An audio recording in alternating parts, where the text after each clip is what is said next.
بطور مثال چند روایات کا ذکر کرتا ہوں کہ جو رسول اللہ صلی اللہ علیہ وآلہ وسلم کے معجزات ان کے اندر ثابت ہیں۔ جنگ غزوہ حدیبیہ کے مقام پر مکہ مکرمہ کے قریب حضور صلی اللہ علیہ وآلہ وسلم تشریف فرما ہے،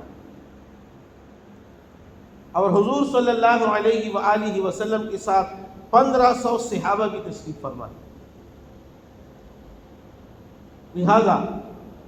عصر کا ٹائم آیا، اب حضور صلی اللہ علیہ وآلہ وسلم نے پانی طلب کیا کہ نماز کا ٹائم ہے، پانی لایا جائے۔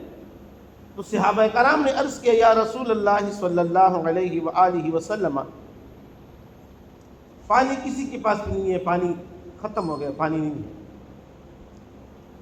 تو آپ صلی اللہ علیہ وآلہ وسلم نے فرمایا کہ پورے قافلے کے اندر جتنا بھی پانی ہے تھوڑا تھوڑا اس کو اکٹھا کر کے ایک برتن کے اندر ڈال کر لایا جائے۔ تو صحابہ کرام نے حضور صلی اللہ علیہ وآلہ وسلم کے حکم کی تعمیل کرتے ہوئے جتنے قافلوں کے والوں کے پاس پانی تھا تھوڑا تھوڑا وہ اکٹھا کر کے ایک چھوٹے سے برتن کے اندر ڈالا اور حضور نبی کریم صلی اللہ علیہ وآلہ وسلم کے سامنے لایا۔ آپ صلی اللہ علیہ وآلہ وسلم نے اس برتن کے اندر اپنے دست مبارک ڈالا۔ علامہ جلال الدین سیوطی رحمۃ اللہ علیہ فرماتے ہیں کہ جب اس برتن کے اندر حضور صلی اللہ علیہ وآلہ وسلم نے اپنا دست مبارک ڈالا تو اس چھوٹے سے برتن سے اللہ رب العزت نے پانی کا چشمہ جاری فرمایا۔ اب چھوٹا سا برتن اس سے پانی کا چشمہ جاری ہوا، 1500 صحابہ کرام نے اس سے جو ہے نا پیٹ بھر کر پیا، اپنی پیاس بجھائی، وضو فرمایا اور اپنے برتنی بھی بھر دی۔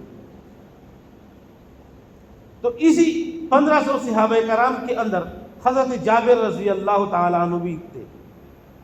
تو کسی نے حضرت جابر رضی اللہ تعالیٰ عنہ سے پوچھا کہ آپ بھی اس قافلے کے اندر تھے جس میں حضور صلی اللہ علیہ وآلہ وسلم نے برتن میں اپنا دست مبارک ڈالا تھا اور اس سے چشمہ نکلا تھا، تو اس وقت کتنے لوگ تھے جنہوں نے اس سے وضو کیا تھا؟ تو حضرت جابر رضی اللہ تعالیٰ عنہ نے فرمایا